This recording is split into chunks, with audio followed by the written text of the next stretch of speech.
Greetings and welcome to another quick interlude episode of Deny Us Not Scripture Study, where I look at some book reviews that may help supplement or help you dive deeper into your studies this year of the Doctrine and Covenants. Now, this interlude, I've had some books that I've read that I've enjoyed that have been on my mind that might be helpful for these kind of interludes. And this book this week actually isn't one of them. I'm looking at a book that I read towards the end of last year called Massacre at Mountain Meadows. This is by Ronald W. Walker, Richard E. Turley, and Glen M. Leonard. Now, why'd I choose this book?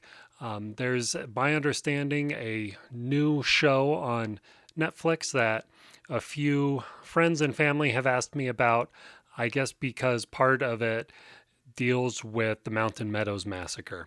I haven't seen the show itself, but I have read a book about the situation and thought I would address that, not to answer any questions about comparing fact versus fiction.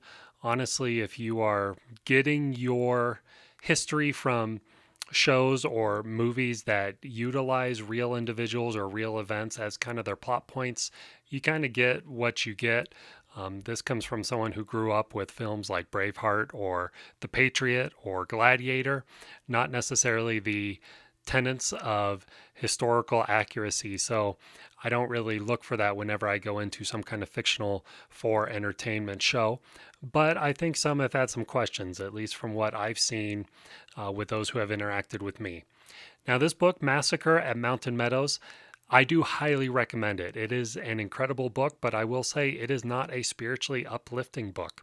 This is not something that's going to necessarily give you a lot of good feels. In fact, this was a very harrowing book for me to read, especially towards the end, as the actual depiction of the massacre itself is narrated by the authors. Now, this book came out in 2008, and just recently they came out with a second volume which deals with a lot of the situations around the aftermath of Mountain Meadows. But let me read the description for the book. On September 11th, 1857, a band of Mormon militia, under a flag of truce, lured unarmed members of a party of immigrants from their fortified encampment and, with their Paiute allies, killed them. More than 120 men, women, and children perished in the slaughter. Massacre at Mountain Meadows offers the most thoroughly researched account of the massacre ever written. Drawn from documents previously not available to scholars and a careful rereading of traditional sources, this gripping narrative offers fascinating new insight into why Mormon settlers in isolated southern Utah deceived the immigrant party with a promise of safety and then killed the adults and all but 17 of the youngest children. The book sheds light on factors contributing to the tragic event, including the war hysteria that overcame the Mormons after President James Buchanan dispatched federal troops to Utah Territory to put down a supposed rebellion, the suspicion and conflicts that polarized the perpetrators and victims, and the remainders of attacks on Mormons in earlier settlements in Missouri and Illinois. It also analyzes the influence of Brigham Young's rhetoric and military strategy during the infamous Utah War and the role of local Mormon militia leaders in enticing Paiute Indians to join the attack. Throughout the book, the authors paint finely drawn portraits of the key players in the drama, their backgrounds, personalities, and roles in the unfolding story of misunderstanding, misinformation, indecision, and personal vendettas. The Mountain Meadows Massacre stands as one of the darkest events in Mormon history. Neither a whitewash nor an expose, Massacre at Mountain Meadows provides the clearest and most accurate account of a key event in American religious history. Now, I should say this book, the three authors are members of the LDS Church. There was funding and support by the Church of Jesus Christ to get at all the source documents to write this book. And I've seen some criticism around, and it really comes up anytime members of a group try to write a book or do a history within their group, that there's always a concern of bias. But one of the things I really liked about this book in particular is how much the narrative is driven by the primary documents and the primary documents that are found closest to the events themselves. The main perpetrator, in fact, the only one who is going to be executed for his role in the Mountains Meadow Massacre, John D. Lee, has an expose and a lot of writings after the fact, after he's arrested and put on trial, that are the source for a lot of anti-Mormon rhetoric around the massacre. And those have been the sources utilized by a lot of other depictions we see of the Mountains Meadow Massacre.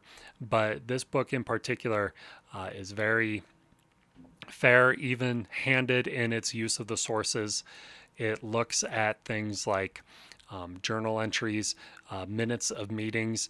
It addresses long-standing issues around the events, such as did this immigrant train poison local watering holes for cattle of the southern Mormon settlers, and they find that that is likely no, they did not. They look at the rhetoric around immigrants coming to these settlements and bragging about being part of the mob that killed Joseph Smith, about having in their possession the weapons used in that assassination. They look at the rhetoric of Brigham Young at the time, which is very protectionist, and on both sides, a lot of language that is very much othering the other side. And I really appreciate that they take some time to look at the sociological impact of othering outside groups and the impact that had in leading to this massacre being able to happen. As it points out, these are people who, up until they participate in this event, had not been violent people. And in fact, there are very few, I think, examples that show them to be violent people afterwards. So what sociologically, psychologically is going on to lead to this tragedy? It's a fascinating book. The history, I think, is very well done. This is definitely more of a historically grounded book as opposed to a narrative that is striving to entertain or tell the story of an event. And being trained in history myself, something I really appreciate. I also like that what comes out of this book is a volume of selected source materials, and then something very similar to the Joseph Smith Papers project.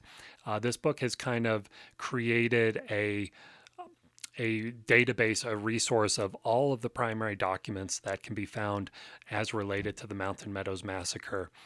This book and those documents show the involvement Brigham Young had in the massacre, which was none. In fact, it points to the letter that is received after the fact where he basically tells them to leave the settlers alone. It looks at the meetings of local leaders who even the local organization of the church came to the decision that we're not going to do this. We're going to leave these people alone. And yet individuals who go against that are able to continue this momentum towards tragedy. So there is something to be said in here about the benefit of the church organization, of stewardship, and of looking over that stewardship, and that process worked in this situation, yet it was the choices of individuals to go against that counsel, to go against that divine stewardship of their priesthood leaders that in part led to this tragedy.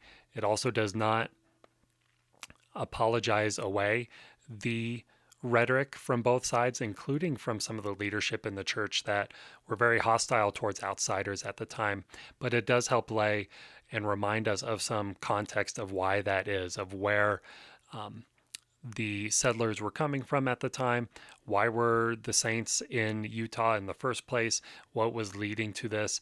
And what impact did the Utah War, also known as Buchanan's Blunder, have in this event taking place? There is a second volume, like I said, for the aftermath. But if this is a history that you are unsure of, that you have just heard bits and pieces about, and are really unsettled about this part of the history of the church and really more history of Utah, I would highly recommend that you check this book out. It is incredibly thorough.